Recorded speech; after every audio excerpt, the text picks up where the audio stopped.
Տիկին Սարգսյան, համակ ուշադրությամբ լսում էի ու մտքիս տարիներ առաջ ազգային ժողովի մի քննարկում էր։ Կառավարությունը ուրիշ կառավարություն էր, հերթական սիրուն թվերն էր, ներկայացնում էր գունավոր եւ մինչեւ ամբիոնին մոտեցավ հանգուցյալ Վահան Հովհաննիսյանը ու ասեց մի արտահայտություն, որը մինչեւ հիմա շատերն օգտագործում են։ Չէ, պատերազմ ծեծելը չէ։ Եթե ամեն ինչ այսքան լավ է, բա ինչի է այսքան վատ։ Ամբողջ ձեր ելույթի ժամանակ անկեղծ պետք է ասեմ, էլի։ Ամբողջ ձեր ելույթի ժամանակ մտքիս երեկվա Ազատություն ռադիոկայանի ռեպորտաժն էր։ Արցախցի կնոջ, որին իբր 1 տարի փնտրելուց հետո Facebook-յան մի կոմենտի համար ոստիկանները ներխուժել են տուն, մանկասակ երեխայի հետ վերման են ենթարկել Դիլիջանի ոստիկանություն կամ քննչական, որը կարող են անել շատ ավելի այլ պայմաններով։ Ամբողջ ձեր ելույթի ժամանակ դա է։ Տիկին Սարգսյան, մենք անցնող տարի կառավարության հաշվետվությունը լսելուց, ձեր էլի այդ գեղեցիկ ծրագրերը լսելուց, ձեզ ուղեկցում էր կարծեմ ներկայեր կամ այդ ժամանակ պաշտոնավարում էր մի ոստիկանապետ։ Անցնող տարի բյուջեի նախագիծը քննարկելուց ներկայացնում էր մեկ այլ ոստիկանապետ։ Հիմա եկել եք 1 տարի հետո կատարողականի ներկայացնում է մեկ այլ ոստիկանապետ։ Եկին 1 տարվա մեջ 3 ոստիկանապետի փոփոխություն ենք տեսել։ Եթե ամեն ինչ այսքան լավ է, բա ինչի է այսքան վատ։ Եթե հանցավորության ցուցանիշների անկում է, ճանապարհատրանսպորտային պատահարների անկում է, ամեն այդ թվերով գեղեցիկ ներկայացնում եք, ապա ինչու առանց որևէ հանգամանալից բացատրության քրեական ոստիկանության պետ, համայնքային ոստիկանության պետ, ոստիկանապետ, բոլորը մի օրվա մեջ պաշտոնազրկվեցին։ Հա, բարեկային ծառայության պետ։ Մի օրվա մեջ պաշտոնազրկվեցին։ Թե քարոզչական, նախընտրական տրամաբանություն է։ Խնդրում եմ ձեզ, Տիկին Սարգսյան, դուք մի մտեք այդ նախընտրական տրամաբանության մեջ, մեղադրելով այդ քաղաքական ուժերը մանիպուլացնում են։ Քաղաքական ուժերը չեն մանիպուլացնում։ Մարդիկ են հարց տալիս։ Մարդիկ են հարց տալիս, որ ամեն աստծու օր հերթական դանակահարությունը, հերթական կրակոցը, այդ թվերը եւ հանրային ընկալումը լրիվ սարեր ձորերի տարբերությունն է։ Միգուցե տոկոսներով, չգիտեմ, 4.5 քանի տոկոսի նվազում է, բայց այդ ակնառու է դա։ Մարդիկ չեն կարող դա ուշադրություն չդարձնել։ Այո, թմրամիջոցների դեմ պայքարում եք, այո, շատ հաճախ ձեզ հարվածում են, քննադատում են ինչ-որ հասարակական սեկտորից, մտել եք այս փաբ, այս գիշերային ակումբը, բռնություն եք իբր գործադրել, այո, պետք է պայքարել, բայց մարդիկ տեսնում են, համատարած է թմրանյութը, համատարած, դպրոցի բակից սկսած ամեն տեղ։ Շատ լավ։ Չէ, շարունակեմ։ Քաղաքականացվածության մասին եք ասում։ Տիկին Սարգսյան, անցնող 3 ամիսներին իրար հաջորդ հարցումներով ես ցանկացել եմ ներքին գործերի նախարարությունից հասկանալ Մայր աթոռ Սուրբ Էջմիածնի տարածքում հոգևորականները այդ տարածքում, որ ազատ շրջում են, հոգևորականների ուղեկցելու համար ինչ կարգավորումների, ում հրամանի հիման վրա շուրջ 300 ոստիկան ուղեկցում է 10 եպիսկոպոսի,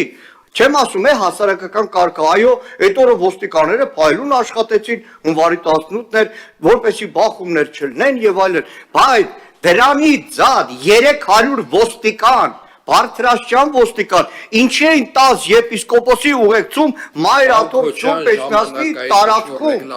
ինչ կարգավորումներ, չասեք քրեական գործ կար, այդ դեպքով քրեական գործ չկար, որ դուք էլ ապահովեիք։ Եվ իրականում մեր գործընկերը ճիշտ հուշեց, մենք ըստ կանոնակարգ օրենքի ունենք հարցերի որոշակի ժամանակահատված, 3 րոպե, եկեք շարժվենք։ Վերջացրեցի, ուղեկցողներից եք ասում, Տիկին Սարգսյան։ Ես մի բանից ես վերջացնում եմ,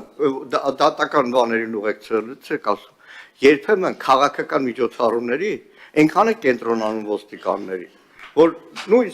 Բաքրատ Սրբազանի 18 արդարների դատին դեպք եղավ, որ 3 տնային կալանքով մարդու ոստիկան չէր եղել, որ բերեին դատարան։ Շատ լավ։ Պարոն Մանուկյան, այդ 300 հոգին, որ ասում եք դա ֆիքսված թիվ։ Ֆիքսված է վիդեո բանով, գիտեք քանի հատ հարցում են ուղղակի։ Անուններով, բանով։ Շատ լավ։ Տիկին նախարար, Պատասխանում եք հարցերին։ ցուցակը 3 հա։ Չէ, բնականաբար Ես հեսա բոլոր հարցերին բոլոր հարցերին պատասխանում ենք եւ վերջին հարցի իրավունք է սպառնում ինձ։ Քանի որ ուրիշ հերթագրվածներ չկան։ Խնդրեմ տիկին նախարար։ շնորհակալություն պարոն Մանուկյան, երբ որ մենք արձանագրում ենք հանցավորության թվի նվազում 3.2%-ով։ Այս եկեք ինչ անշան։ Դա նշանակում է, որ մարդու դեմ ուղղված հանցագործությունները նվազել են։ Դա նշանակում է, որ սեփականության դեմ ուղղված հանցագործությունները նվազել են։ Դա նշանակում է, որ գողությունները նվազել են, բնակարանային գողությունները նվազել են, կողոպուտը նվազել է եւ այսպես շարունակ։ Հիմա ես հասկանում եմ, որ միգուցե, եթե որևէ ինչ-որ մի կոնկրետ դեպք ենք քննարկում, տրամաբանական է, դա մեր ընկալումն է, որովհետև մենք շատ հաճախ որպես քաղաքացի նեղ պրիզմայով ենք նայում, որ եթե պայմանական մեր բակում մի քանի տնից կամ չգիտեմ, մի մեքենայից տրանսպորտային միջոցի գողություն է տեղի ունենում, մեր ընկալումն այն է, որ հանրապետությունում ամեն օր եւ բոլոր վայրերում նմանատիպ իրավիճակ կա։ Բայց իմ խնդիրը որպես նախարար քաղաքական տարբեր էմոցիաները, մարդկային տարբեր էմոցիաներ, այո, բոլորը պիտի նկատի ունենան, բայց պիտի զտենք, որ կարողանանք հասկանալ իրական պատկերն ինչպիսինն է եւ ինչպես են կարողանում ճիշտ կառավարել օպերատիվ իրավիճակը Հայաստանում։ Հիմա ինչն է վատ, պարոն Մանուկյան, որ մենք 3.2%-ով նվազում ունենք հանցավորության մեջ, որ մարդու դեմ ուղղված հանցագործությունները նվազել են, որ սեփականության դեմ ուղղված հանցագործությունները նվազել են, այսինքն լավ կլիներ, եթե մենք ունենայինք մարդու դեմ ուղղված հանցագործությունների աճ, ունենայինք սեփականության դեմ ուղղված հանցագործությունների աճ, կամ ունենայինք ավելի քիչ թվով շրջանառությունից դուրս բերված զենք զինամթերք, կամ իրավապահ համակարգը չլծվեր դարի մարտահրավեր հանդիսացող թմրամիջոցի Ապոնի շրջանառության բացահայտման դեպքերին եւ 80%-ով ավելի շատ թմրամիջոց դուրս չբերեր Ապոնի շրջանառությունից։ Ես իրատեսական եմ նայում իրադարձություններին եւ ինձ համար շատ լավ է, որ մենք ունենք 3.2%-ով նվազում, ընդ որում իմ ցանկացած խոսքի ավարտին դուք տեսաք նաեւ ես որ նշում եմ խնդիրների մասին։ Ես երբեք չեմ նայում էմոցիոնալ տեսանկյունից, այն դրական արդյունքները, որոնք որ կան նախարարության տեսանկյունից, ես դրան գնահատում եմ ողջամտորեն անհրաժեշտ փոփոխություններ, որովհետև այս կառավարությունը մի քանի տարի շարունակ ջանք է դրել ոստիկանության ոլորտի բարեփոխումների վրա, եւ մենք հիմա պիտի այո, հաճելիորեն եւ անկեղծորեն նաեւ քաղենք եւ բարձրաձայնենք այն բոլոր դրական արդյունքները, որոնք որ մենք ունենք, սրա կողքին ես միշտ մեր հանրության հետ եւ նաեւ ազգային ժողովում անկեղծ եմ եղել եւ արձանագրել եմ նաեւ խնդիրները։ Եվ ոստիկանության բաժին բերման ենթարկելու հետ կապված տարբեր իրադարձություններով ես երբեք չեմ ասել, որ մենք իսպառ վերացրել ենք ոստիկանական համակարգի բոլոր խնդիրները ուժային միջոցների գործադրման մասով։ Բայց ես ասել եմ, որ ունեմ հանձնառություն ի վերջո այս հանրապետությունում ունենալ ուժային միջոցների գործադրման ստանդարտ եւ այնքան կրթել համակարգի ոստիկաններին, որ դա դառնա մարմնի հիշողության մաս։ Եվ մենք չունենանք եվրոպական դատարան գնացող այնպիսի վճիռներ, որոնք Հայաստանի Հանրապետության համար մինչև նույնիսկ այսօր հետևանքներ են առաջացնում։ Շարունակելով ոստիկանական համակարգի հետ կապված մնացյալ հարցադրումների արձագանքները, տեսեք, դուք նշում եք, որ թմրամիջոցները համատարած են, անշափահասների մոտ համատարած թմրամիջոցների շրջանառություն կա, դպրոցներ եւ այլն եւ այլն։ Ես շատ մտահոգությամբ եմ վերաբերում եւ հոգատարությամբ եմ վերաբերում այս բոլոր մտահոգություններին, որոնք որ արձանագրվում են։ Եվ ինչ եմ արել ես անցած տարվա կտրվածքով։ Ցանկացած գրառում, հանրային տիրույթում կամ ցանկացած միտք ենթարկվել է ստուգման։ Ոստիկանական աշխատակիցները, ոստիկանության ծառայողները այցելել են բնակության վայրեր եւ հարցրել են, թե տրվյալ գրառման ներքո կա որևէ դեպք, որը կարող է կոնկրետ տրամադրվել ոստիկանությանը, որպեսզի մենք պատշաճ իրավական պետությանը բնորոշ ընթացակարգերով ընթացքավորենք եւ հասկանանք, թե որ դպրոցում է թմրամիջոցի Ապոնի շրջանառությունը։ Պարոն Մանուկյան, մինչ այս պահը ես ունեցել եմ 0 հաղորդում եւ 0 նույնիսկ օպերատիվ ճանապարհով տվյալի փոխանցում, եթե նույնիսկ մենք այն տրամաբանության մեջ ենք, որ ցանկալի չի հաղորդում ներկայացնել ոստիկանությանը, տվյալը տանք, դուք գնացեք ինչ ուզում եք արեք այդ տվյալի հետ։ 0 տվյալ համացանցում տեղ գտած գրառումներով, 0 տվյալ։ Հիմա ես կարող եմ, ես շարունակեմ պարոն Քոչարյան, որտեղ հարցերը շատ են։ Հիմա ես կարող եմ ասել եւ օբյեկտիվորեն նշել, որ այն աղմուկը հանցավորության մասով, որը որ կա, դա մեդիա տիրույթի աղմուկ է։ Չթիրախավորելով որևէ մեկին։ Էլի մեդիաներ։ Ես կարող եմ ասել, որ եթե կա գրառում, որի հետ կապված, որ որևէ հաղորդում չի ներկայացում ոստիկանությանը։ Ինչ Ապոնի շրջանառության մասին ենք խոսում անչափահասների շրջանում, կարող եք ինձ ասել։ Ինչու եք պիտակավորում մի ամբողջ սերնդի, երբ որ չկա հավաստի տվյալ։ Ինչու։ Մենք այդքան հոգատար ենք մեր անչափահասների նկատմամբ, որ ուզում ենք նրանց վերագրել մի բան, որն իրականությանը չի համապատասխանում։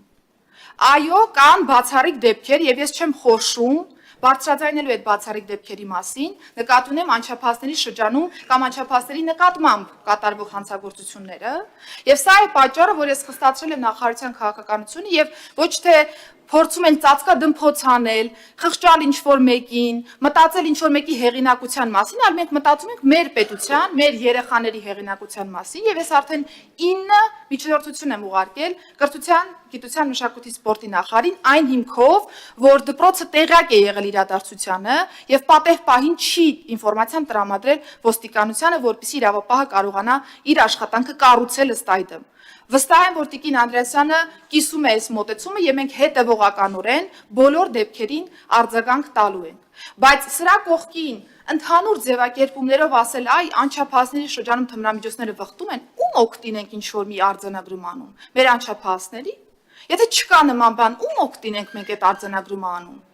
Ինչու ենք մենք ուզում ստանձնել անչափահասների պիտակավորման process, ինչու։ Ես դա որպես ներքին գործերի նախարար փաստերով, ոչ թե էմոցիոնալ կամ ինչ-որ գրառումներով, փաստերով թույլ չեմ տալու։ Այո, կան խնդիրներ, այո, կան անչափահասների նկատմամբ կատարվող հանցագործությունների մասով որոշակի դրվագներով աճ։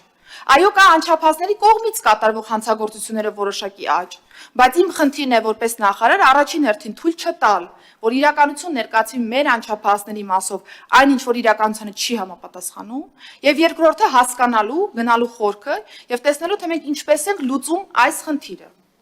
Սա շատ կարևոր է եւ մենք եթե ուզում ենք հոգատար վերաբերմունք ցուցաբերել մեր անչափահասների նկատմամբ, մենք պիտի նախ զտենք իրական պատկերը եւ հետեւողականորեն գնանք կոնկրետ իրադարձության հետևից։ Եվ ընդհանուր առմամբ նաեւ թմրամիջոցների Ապոնի շրջանառությանն եմ երբ որ անդրադառնում, համակարգի ռեսուրսը շարունակվելու է ամբողջ էներգիայով առավելապես ուղղվել ներմուծման եւ արտադրության շղթայի հետևից։ Ես չեմ պատրաստվում պոպուլիստական ճանապարհով գնալ եւ ունենալ 100,000 դեպքերի արձանագրում մանր չափերով, բայց տեսադաշտից դուրս թողնել կամ չտեսնելու տալ այն տասնյակ կիլոգրամներով թմրամիջոցը, որը կարող է մուտք գործել Հայաստանի Հանրապետություն կամ Հայաստանի Հանրապետությունը կարող է տարանցիկ գոտի հանդիսանալ այս տեսանկյունից։ 768 կիլոգրամ հենց այս ռազմավարական մոտեցման արդյունքում է դուրս բերվել ընդհանուր շրջանառությունից։ 80%-ով ավելին, քան անցած տարվա կտրվածքով էր։ Հիմա ինչ պիտի անեինք։ Երկու տարբերակ կա։ Կամ թողնեինք, որ այս 768 կիլոգրամը ներս գար Հայաստանի Հանրապետություն եւ 100,000-ավոր մարդիկ օգտվեին այս թմրամիջոցից, եւ մենք ունենայինք խեղված նաեւ ճակատագրեր, մի մասը կարողանայինք բացահայտել, մի մասը չկարողանայինք բացահայտել։ Եվ երկրորդ տարբերակ, ընդունել, որ կարող են մանր տարբեր դեպքեր լինել, որոնք կարող են ռեսուրսի ոչ բավարար լինելու հետևանքով դուրս մնալ այդ պահին տեսադաշտից, բայց շատ մանր չափեր, բայց կենտրոնանալ խոշոր խմբականակի վրա եւ լուծել հանրության ավելի կարեւոր խնդիրը թույլ չտալով սրա օգտագործումը տարբեր անչափահասների, չափահասների, ես չեմ ուզում տարանջատել խմբեր եւ այն դիրքավորում ունենալ, որ անչափահասը կարող է չի օգտագործում։ Հիպոթետիկ։ Մենք գնացել ենք հենց այս ճանապարհով եւ ես շարունակելու եմ քրեական ոստիկանության ամբողջ ռեսուրսը օգտագործել մեծ խմբականակների բացահայտման ուղղությամբ, կոտրելով ներմուծման եւ արտադրության շղթան։ Եթե մինչ այս պահ այս ռազմավարական մոտեցումը չի եղել, կամ մեզ թվային պատկերն ավելի գրավիչ է թվացել, որ դուք տեսնեիք ոչ թե ենթադրենք 100,000 դեպք ենք բացահայտել, այլ ընդամենը 1000, ես չեմ վախենում ուղղակի արձանագրելու, որ ոչ թե թվերն են կարևոր, այլ բովանդակությունը։ Եթե 768 կիլոգրամ արգրավելով պիտի ունենանք ավելի նվաստի վիճակագրության մեջ եւ հարցեր առաջացնեն, թող ունենանք այդպիսի պատկեր, ես հարցերին սիրով պատրաստ եմ պատասխանել, բայց չեմ գնալու որևէ տարբերակով թիվ նկարելու կամ թիվ ցույց տալու եւ բովանդակությունը մի կողմ թողնելու ճանապարհով։ Եվ նաեւ սա է պատկերը, երբ մենք էլ ենք շփվում, պարոն Մանուկյան, մեր բնակիչների հետ։ Պատկերացնում եք, մենք էլ ենք շփվում, մենք էլ գիտենք ընկալումները։ Դա է պատճառը, որ ի տարբերություն այս խոսակցությունների 2026 թվականի փետրվարին հանրային հարցումներով, ի տարբերություն 25 թվականի հունիսի, աճել է ոստիկանության նկատմամբ վստահության թիվը։ Մեր քաղաքացիները չեն հասկանում ինչ է կատարվում։ Ոստիկանությանը չեն վստահում, բայց մենք վստահության թվի աճ ունենք։ Եթե այդպես լիներ, ինչու 2025-ի հունիսին որոշ դրվագներով նվազում ունեինք։ Սա իրական պատկերն է, ես հեռու եմ այն մտքից, որ մենք չունենք խնդիրներ, որովհետև ես այդ խնդիրները ինքս եմ արձանագրում։ Ինչ թե արդարադատության նախարարի տեղակալ եմ եղել, ով զբաղվել է ոստիկանության ոլորտի բարեփոխումներով, եւ թե ներքին գործերի նախարարի տեղակալ, հիմա արդեն ներքին գործերի նախարար։ Կա մի մարդ, ով որ ինձանից շատ ոլորտի խնդիրների մասին խոսել է։ Կա նման մարդ։ Այս բոլոր փոփոխությունները ով է նախաձեռնում։ Ներքին գործերի նախարարությունը եւ նաեւ անդրադառնալ մեղադրում հիմա հարցեր են տրվել են պատասխանում եք Ես ընդհանրապես արձանագրումներ եմ անում, պարոն Քոչարյան, որովհետեւ եթե ներքին գործերի նախարարության համակարգը եւ կառավարությունը ընդուներ, որ չկա խնդիրներ, որևէ բան ներքին գործերի նախարարության համակարգում տեղի չէր ունենա։ Եվ եթե այսօր նորից վերադառնալով իմ նախորդ մտքին, ներքին գործերի նախարարը գալիս է ազգային ժողով, սա ռեֆորմի արդյունք է։ Որովհետև ձևավորվել է ներքին գործերի նախարարությունը եւ կա խորհրդարանական վերահսկողության նորմալ գործիքակազմ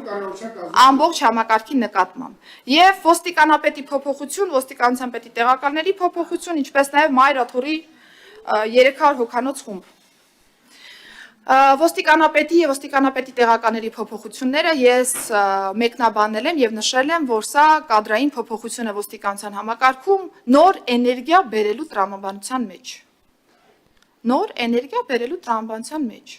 Մենք տարբեր լուծումներ ենք քննարկում համակարգում, տարբեր լուծումներ ենք փորձարկում եւ կադրային փոփոխությունները նոր էներգիայի տարբեր ուղղություններով ուղղորդելու տրամաբանության շրջանակներում եւ այստեղ պետք չի փնտրել որևէ մի ինչ որ անհանգստացնող էլեմենտ, սա կադրային փոփոխություն է, համակարգում որևէ մեկը հավերժ չէ, կարող են այս փոփոխությունները տեղի ունենալ, որpիսի մենք կարողանանք ավելի թար մտքով գնալ առաջ եւ ես չեմ պատրաստվում միայն նրա համար, որ չլսեմ կադրային փոփոխությունների հետ կապված քննադատություններ, հաշտ լինեմ իրավիճակի հետ եւ չորոշեմ կադրային շարժեր անել համակարգում։ Կադրային շարժեր երեկ են եղել, այսօր են եղել եւ վաղնել են լինելու, եթե դրա անհրաժեշտությունը որպես այդպեսին կա։ Ինչ վերաբերում է Մայրաթորին, ես նշեմ, որ պարոն Մանուկյան, ես ճիշտ ասած չգիտեմ դուք ինչ գործիքակազմեր եք կիրառում, բայց 300 անձ որևէ ձևով, որևէ մեկին, որևէ իրադարձության շրջանակներում չի ուղեկցում։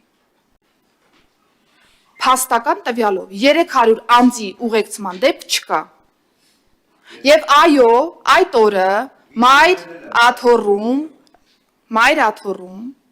ոստիկանությունը պատշաճ կերպով կատարել է իր առջև դրված խնդիրը եւ թույլ չի տվել բախում այն պայմաններում, երբ որ մենք ունեինք իրար կարելի ասել ճակերտավոր հակադարձող հավաք Մայրաթորի ընդհանուր տարածքում։ Ոստիկանությունը պատշաճ կերպով կատարել է իր առջև դրված խնդիրը եւ ոստիկանական նման ներկայացվածության արդյունքն է, որ չնայած սադրանքներին Մայրաթորի տարածքում ոչինչ տեղի չի ունեցել։ Եվ ցանկացած պահի, եթե դիտարկենք, որ օպերատիվ տվյալի հիման վրա կամ ընդհանուր իրավիճակով պայմանավորված կարիք կլինի ավելի մեծ թվով ոստիկանական ներուժ ներգրավելու, ներքին գործերի նախարարության համակարգը ներգրավելու է այնքան թվով ոստիկան, որը որ թույլ կտա մեր երկրում պատշաճ հասարակական կարգ եւ անվտանգություն ապահովելու։ Ինչ վերաբերում է ձեր հարցադրումներին, ես բազմիցս արձագանքել եմ, որ եթե կա պաշտպանական միջոց կիրառելու մասին որոշում, ոստիկանները իրականացնելու են վարույթ իրականացնող մարմնի որոշումը, անկախ նրանից, որ մեկս ինչպիսի ընկալումներ ունեն այդ իրադարձության շրջանակներում։ Հուսով եմ բոլոր հարցերը սպառեցին։ Շնորհակալություն տիկին նախարար։